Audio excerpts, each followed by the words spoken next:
손주 봐주는 부모 따로 있고 여행 가는 부모 따로 있니? 어머, 어머니 그 나이 먹어서 질투하시는 거예요? 귀여우시네요. 저였으면 평소에 고생하는 자식들 여행 간다 하면 용돈이라도 찔러 넣어주겠어요. 며느리 지혜는 거침없이 말을 이어갔습니다. 마음을 좀 넓게 가져보세요. 저희라고 안 힘든 건 아니잖아요. 그 애기가 아니잖니? 막말로 여행은커녕 너네들이 나한테 외식이라도 한번 하자고 애기라도 한번 해봤니?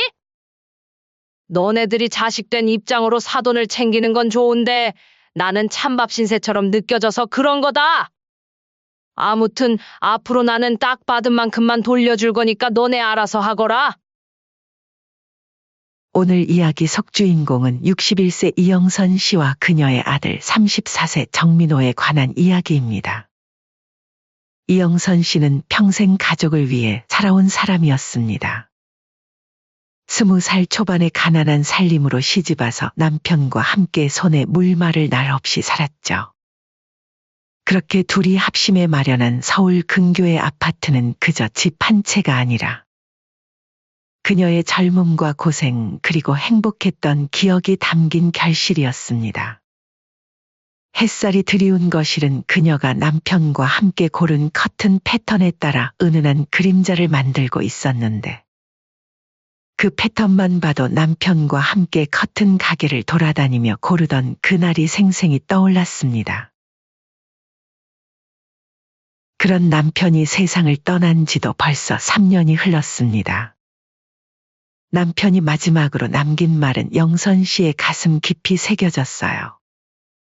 여보, 나한테 시집와서 고생 많이 했지. 고맙고 미안해. 우리 아들도 많이 컸고 이제는 당신 자신을 위해 살아. 그 말을 가슴에 품고 살았지만 아들 민호가 결혼할 나이가 되자 또다시 엄마로서의 역할이 먼저 떠올랐습니다. 그러던 어느 날 민호가 여자친구 서지혜와 함께 찾아왔습니다. 엄마, 오늘 지혜 데려왔어요. 어머, 왔구나. 어서 와라. 영선 씨는 반갑게 맞이했습니다. 지혜는 참한 인상에 공손한 태도를 보이는 젊은 여성이었어요. 첫인상이 좋아서 영선 씨는 마음이 놓였습니다. 셋이 함께 저녁을 먹으며 이런저런 이야기를 나누었어요. 지혜가 하는 일, 두 사람이 어떻게 만났는지, 서로의 취미가 무엇인지. 엄마, 사실 오늘 할 이야기가 있어서 왔어요. 아들 민호의 표정이 갑자기 진지해졌습니다. 지혜랑 결혼하기로 했어요. 어머, 정말? 축하한다. 영선 씨는 기뻐하며 일어나 지혜의 손을 잡았습니다. 그런데 민호가 이어서 한 말에 영선 씨는 멈칫했어요. 그런데 엄마, 우리 결혼하게 되면 신혼집 해주실 수 있으세요? 예상은 했지만 막상 들으니 영선 씨는 잠시 할 말을 잃었습니다. 그럼 어디에 집을 구할 생각이니? 영선 씨는 겨우 입을 열었습니다. 사실요. 예비 장모님이 근처로 왔으면 좋겠다고 하셔서요. 장모님 댁 근처로 구하고 싶어요. 장모님 집이면 어디지? 성남이요. 그쪽에 계세요. 분당이라면 민호의 직장과 꽤 먼 거리였습니다. 거기면 내 출퇴근이 힘들지 않을까? 매일 왔다 갔다 하려면 아, 그건 괜찮아요. 차로 40분 정도면 가니까요.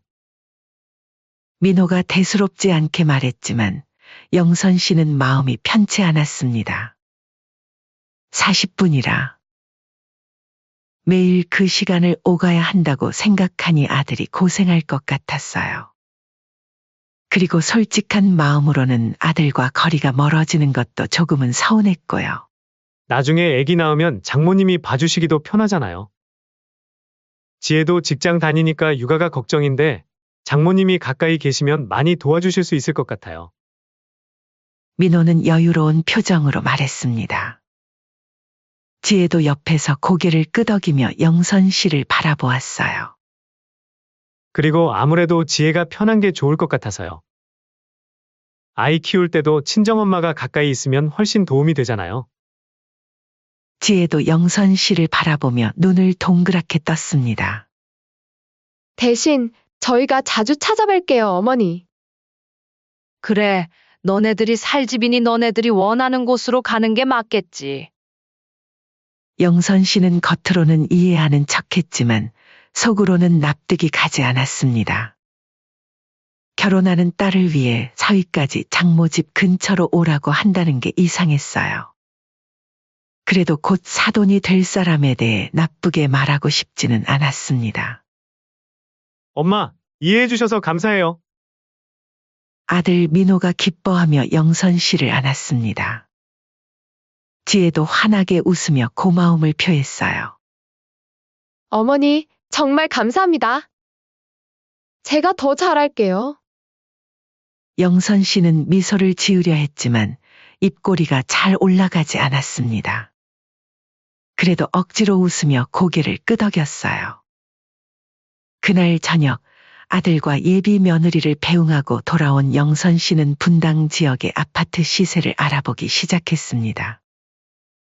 인터넷으로 찾아보니 자신이 생각했던 곳보다 훨씬 비쌌어요. 게다가 신축 아파트는 거의 없었습니다. 이 정도 가격이면 내가 모아둔 것보다 더 들어가겠네. 영선 씨는 저축해둔 돈을 다시 확인했습니다. 아들에게 좋은 집을 사주고 싶었지만 예상보다 많은 돈이 필요할 것 같았어요. 조금 더 저축하거나 대출을 받아야 할지도 모른다는 생각에 걱정이 되었습니다. 그렇게 몇 주가 지나고 마침내 신혼집이 정해졌습니다. 지혜 어머니가 사는 아파트와 같은 단지 바로 옆동이었어요. 영선 씨는 생각보다 더 많은 돈을 지불해야 했지만 아들을 위해 기꺼이 그렇게 했습니다. 계약서에 도장을 찍는 순간 영선 씨는 복잡한 감정이 밀려왔습니다. 뿌듯함과 동시에 어딘가 모를 서운함이 느껴졌어요. 하지만 그런 감정을 겉으로 드러내지 않으려 했습니다. 이제 괜찮겠지?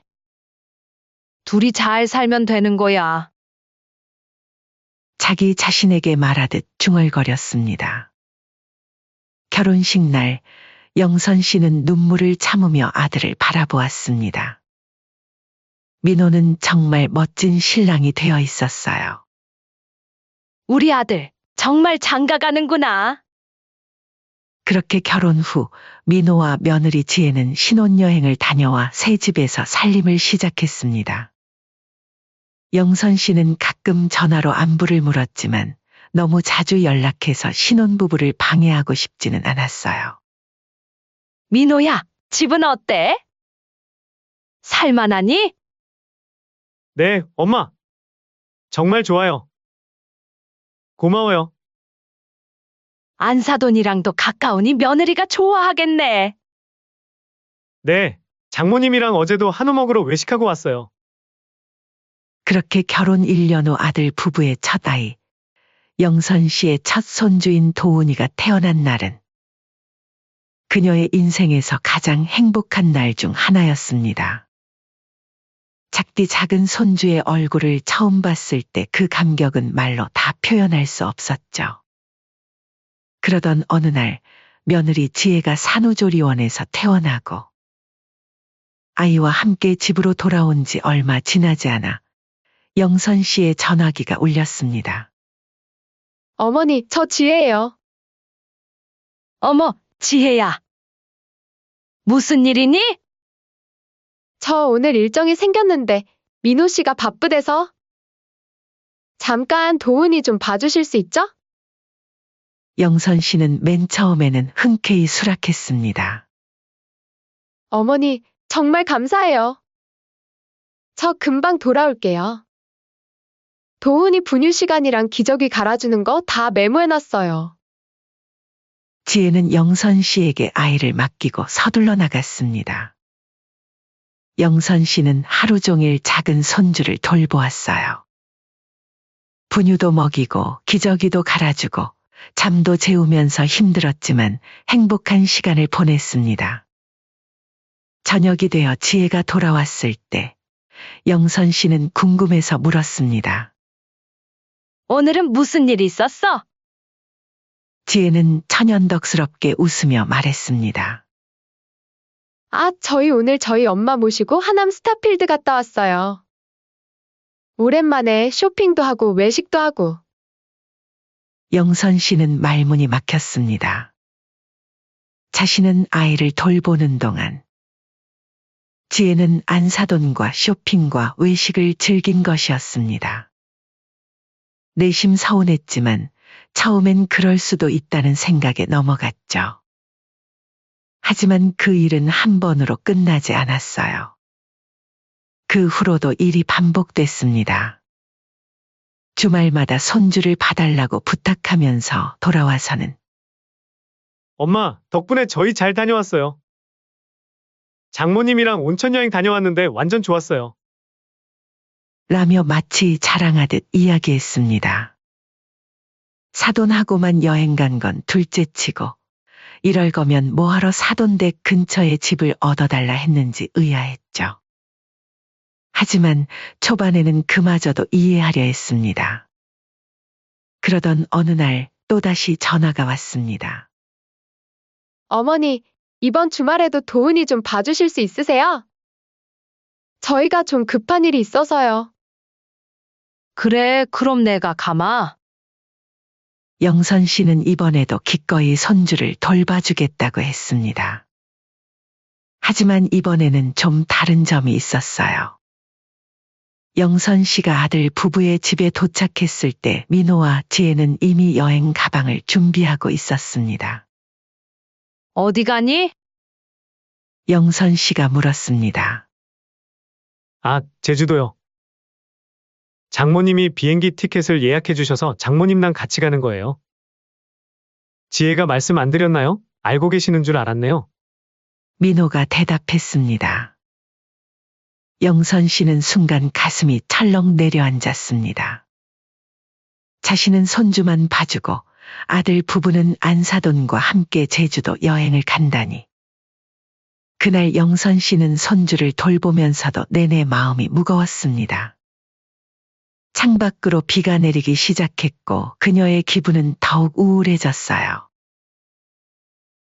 우리 도훈이 할머니랑 재밌게 놀자. 아이를 안고 달래면서도 영선 씨의 마음은 자꾸만 아들 부부가 안사돈과 함께 즐기고 있을 제주도 여행으로 향했습니다.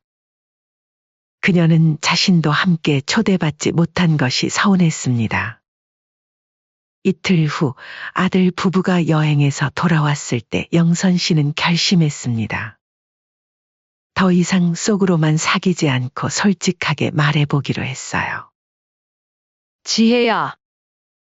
이렇게 매번 나는 손주만 보고 너희는 사돈이랑 여행 다니고 외식하고. 내 입장에선 좀 서운하다. 영선 씨는 조심스럽게 말했습니다. 그러자 지혜는 싱긋 웃으며 이렇게 답했습니다. 어머니, 저희가 손주 맡기는 건 믿고 부탁드리는 거고요. 저희도 살면서 잠깐 쉬는 시간 가져야죠. 그래야 애기도 더 잘 보지 않겠어요? 맞아요, 엄마. 너무 서운해하지 마세요. 그래도 어떻게 나한테는 한 번을 같이 가자는 말을 안 하니? 그러자 민호는 잠시 당황한 듯 했지만 곧 변명하듯 말했습니다. 아, 그게 장모님이 먼저 계획을 세우셔서요. 다음에는 엄마도 모시고 가요. 하지만 그 다음은 좀처럼 오지 않았습니다. 그 후로도 영선 씨는 계속해서 손주만 봐주는 역할을 맡았고 아들 부부는 사돈댁 식구와 함께 즐거운 시간을 보냈습니다. 어느 날 영선 씨가 도훈이를 돌보고 있을 때 우연히 지혜의 카카오톡 프로필 사진을 보게 되었습니다. 거기에는 안사돈과 아들 부부가 함께 여행 가서 찍은 사진들이 있었죠. 영선 씨는 자신도 모르게 한숨을 내쉬었습니다. 그때 마침 손주 도훈이가 울음을 터뜨렸고 영선 씨는 얼른 아이를 달래느라 바빠졌어요. 기저귀를 갈아주고 분유를 먹이고 아이를 재우는 동안 영선 씨의 마음속에는 서서히 의문이 생겼습니다. 해도 너무한 거 아닌가? 손주 봐주는 부모 따로 있고 여행 가는 부모 따로 있나? 그 순간부터 영선 씨의 속에는 처음으로 내가 이걸 왜 다 감당해야 하지? 라는 생각이 스치기 시작했습니다. 손주는 너무 사랑스럽지만 그 사랑을 당연하게 여기고 자신의 희생 위에 처가 가족과의 여유를 누리는 자식들의 모습에 영선 씨의 마음은 조금씩 그러나 분명히 금이 가기 시작했습니다. 그날 저녁 아들 부부가 돌아왔을 때 영선 씨는 평소보다 일찍 집으로 돌아가겠다고 했습니다. 벌써 가세요? 저녁이라도 같이 드시고 가시지. 지혜가 형식적으로 붙잡았지만 영선 씨는 고개를 저었습니다. 아니다. 오늘은 집에 일이 있어서. 그건 거짓말이었습니다. 그냥 더 이상 그 자리에 있기 싫었을 뿐이었습니다. 집에 도착한 영선 씨는 거실에 앉아 오랫동안 생각에 잠겼습니다. 아들을 위해 모든 것을 희생해왔지만 정작 아들은 자신보다 처가를 더 중요시하는 것 같았어요. 마치 자신은 손주 봐주는 도우미 정도로만 여겨지는 것 같았습니다.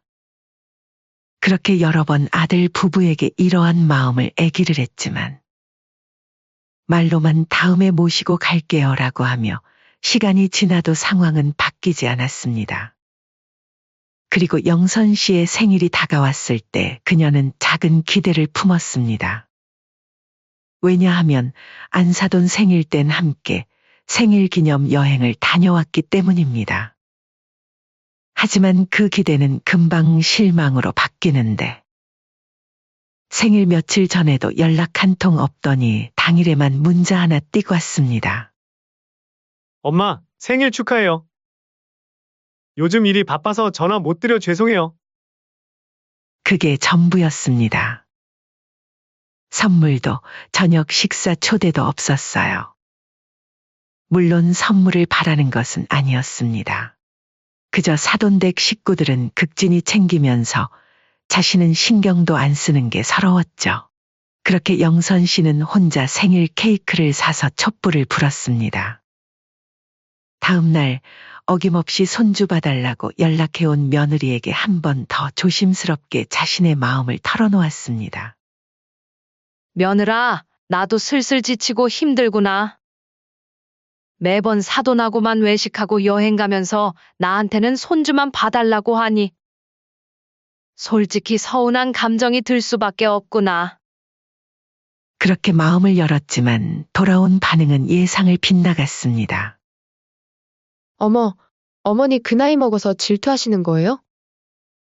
귀여우시네요. 저였으면 평소에 고생하는 자식들 여행 간다 하면 용돈이라도 찔러 넣어주겠어요. 며느리 지혜는 거침없이 말을 이어갔습니다. 마음을 좀 넓게 가져보세요. 저희라고 안 힘든 건 아니잖아요. 그 말에 영선 씨는 가슴이 철렁 내려앉았습니다. 자신이 이렇게까지 무시당할 거라고는 생각하지 못했습니다. 그 애기가 아니잖니? 막말로 여행은커녕 너네들이 나한테 외식이라도 한번 하자고 애기라도 한번 해봤니? 영선 씨의 목소리가 높아졌습니다. 너네들이 자식된 입장으로 사돈을 챙기는 건 좋은데 나는 찬밥 신세처럼 느껴져서 그런 거다. 알겠어요, 어머니. 너무 서운하게 하지 마시고 다음에 꼭 모시고 여행 데려갈게요. 이럴 때 보면 어머니는 꼭 애기 같으셔요. 그리고 이번이 정말 마지막이다 생각하고 부탁드릴게요. 알겠다. 그럼 당분간은 그런 부탁 없을 거라 생각하고 손주 봐줄게. 영선 씨는 전화를 끊고 한참을 멍하니 앉아 있었습니다. 나는 그냥 시간 많고 공짜로 부려먹는 식모 취급이구나. 그런 생각이 머릿속을 맴돌았습니다. 그렇게 영선 씨는 평소처럼 도훈이를 돌보고 있었습니다. 그 순간 휴대폰에 카톡 알림이 울렸습니다.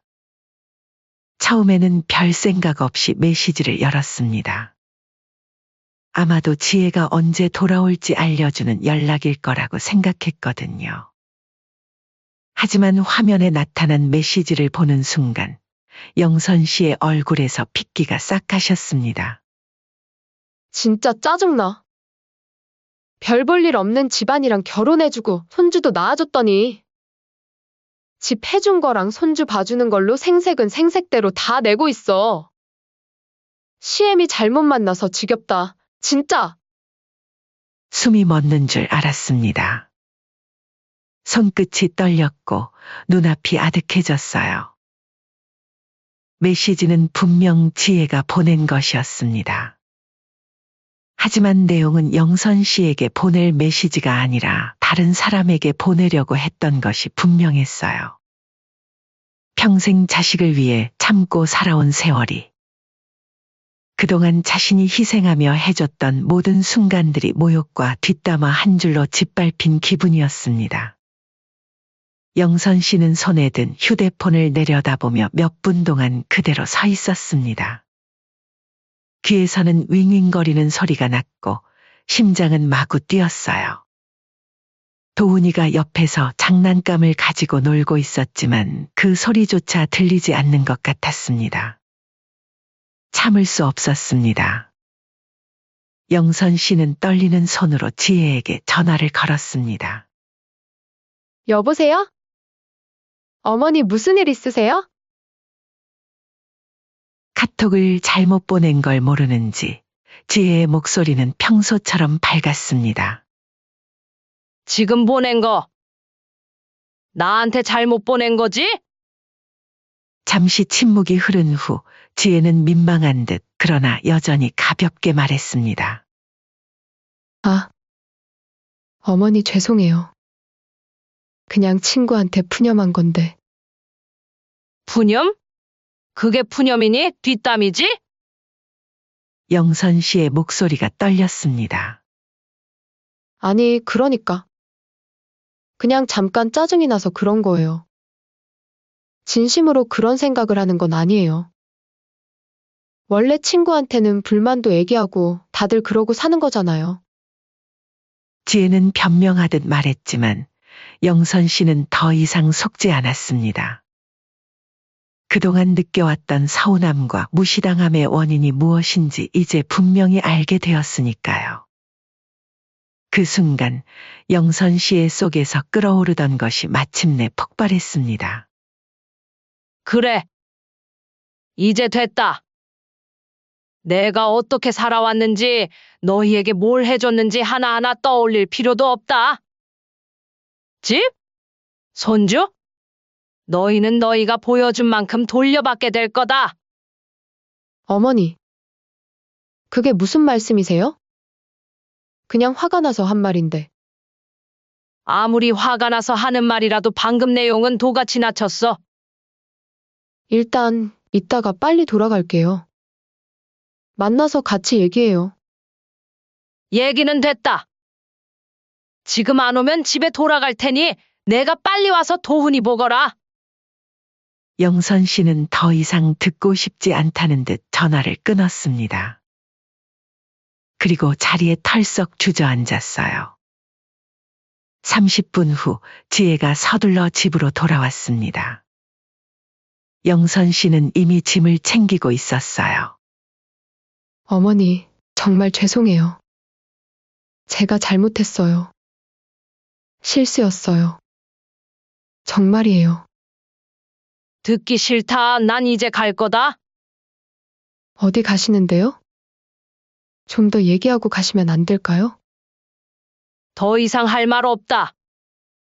내가 별 볼 일 없는 집안이라는 것, 너희한테 생색낸다는 것. 다 알았으니까. 영선 씨는 담담하게 말했습니다. 그리고 더 이상 망설이지 않고 집을 나섰어요. 집으로 돌아오는 길, 영선 씨의 마음은 이상할 정도로 평온했습니다. 마치 오랫동안 짊어졌던 무거운 짐을 내려놓은 것 같은 홀가분함이 느껴졌어요. 애들은 나를 가족으로 생각하지 않는구나. 그리고 다음 날 아침 그녀는 생애 처음으로 법무사 사무실을 찾아갔습니다.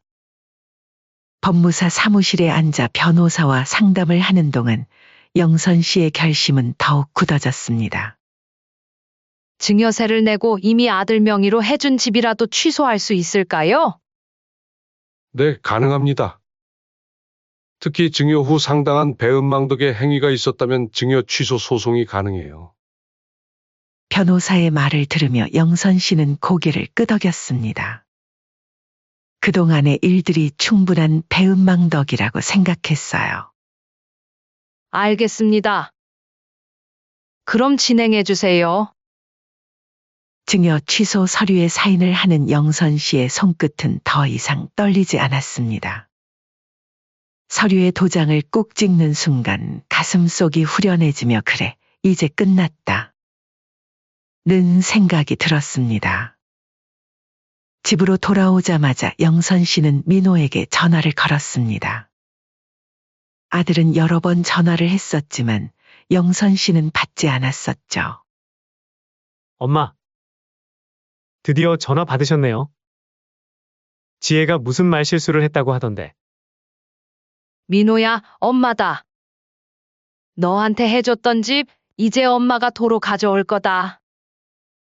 민호는 처음에는 당황하며 물었습니다. 엄마. 무슨 소리예요? 장난이죠? 하지만 영선 씨는 담담하게 말했습니다. 장난 아니다. 너희가 나한테 해준 것만큼 앞으로도 나는 그렇게만 줄 거다. 그리고 지금까지 받은 걸로도 충분히 좋지 않니? 엄마. 지혜가 실수로 보낸 메시지 때문에 그러시는 거예요? 그건 그냥 순간적으로. 순간적으로? 민호야. 적어도 너는 나한테 그렇게 얘기하면 안 되지 않니? 영선 씨의 목소리는 차갑고 단호했습니다. 이게 실수처럼 보이니? 나는 진심으로 느껴지는구나. 그동안 너희가 나한테 어떻게 했는지 돌아봐. 내가 손주만 봐주고 너희는 사돈하고만 여행 다니고 외식하고. 내가 어떤 기분이었을지 한 번이라도 생각해봤니? 전화기 너머로 민호의 숨소리가 들렸습니다. 그는 말문이 막힌 듯 했어요. 이제 와서 나한테 뭘 바라니? 내가 계속 너희한테 베풀기만 하길 바래? 이제 그만할 거다. 변호사에게 이미 증여 취소 신청을 했어. 그 집은 다시 내 거야. 엄마! 그러시면 안 돼요. 집 없이 어떻게 살아요? 아들 민호의 목소리가 높아졌습니다. 하지만 영선 씨는 더 이상 아들의 말에 흔들리지 않았어요. 그럼 내 장모님한테 가서 살면 되겠네? 그렇게 좋아하던데? 그 말에 민호는 말을 잃었습니다. 영선 씨는 통화를 더 이상 이어가고 싶지 않아 전화를 끊었어요. 잠시 후 며느리 지혜에게서 전화가 왔지만 영선 씨는 받지 않았습니다. 대신 문자가 왔어요. 어머니, 제가 잘못했습니다. 앞으로 진짜 잘할게요. 제발 그러지 마세요. 영선 씨는 그 문자도 무시했습니다. 더는 그 말조차 듣고 싶지 않았어요. 그로부터 1시간 후 민호가 영선 씨의 집 앞에 나타났습니다. 배를 계속 눌렀지만 영선 씨는 문을 열어주지 않았어요. 엄마. 제발 문 좀 열어주세요. 제가 잘못했어요. 민호의 외침이 밖에서 들렸습니다. 결국 영선 씨는 인터폰으로 말했습니다. 민호야, 집에 가. 이제 소용없어. 엄마. 제발요. 저희가 정말 잘못했어요. 앞으로는 달라질게요. 민호야, 넌 처가의 자식이잖니? 그렇게 처가만 찾더니 이제 와서 나를 찾니? 민호는 울먹이며 말했습니다. 엄마. 제가 진짜 바보였어요.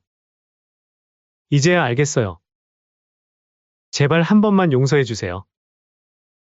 용서고 뭐고 넌 이제 내 자식이 아니다. 이제부터 난 받은 만큼만 돌려줄 거다. 너희가 어떻게 사는지 이제부터 내가 지켜볼 거야. 그날 밤 집으로 돌아간 아들 민호가 몇 번이나 전화를 걸었지만 영선 씨는 받지 않았습니다. 며느리 지혜는 메시지로 어머니, 제가 잘못했습니다. 앞으로 진짜 잘할게요. 라고 또 보냈지만 더는 그 말조차 듣고 싶지 않았습니다. 그렇게 몇 달 후 집에서 나온 아들 부부는 결국 사돈댁으로 들어갔다는 소식이 들려왔습니다. 그래, 이제 제자리를 찾아갔구나. 영선 씨는 집안에 쌓아두었던 증여 계약서를 한 장 한 장 찢어 쓰레기통에 던졌습니다. 그리고 커피 한 잔을 내리고 창밖으로 봄 햇살을 바라보며 속으로 말했습니다. 오늘부터는 나를 위해 살 거야. 그 순간 바람이 창가에 살짝 스치며 커튼이 흔들렸습니다. 마치 남편이 그녀의 결단을 지지해주는 것 같았어요. 영선 씨는 커피잔을 들고 미소 지었습니다. 늦게라도 알게 돼서 다행이다. 그리고 다시는 뒤돌아보지 않았습니다. 이제 그녀의 인생은 완전히 새로운 장을 열게 되었으니까요.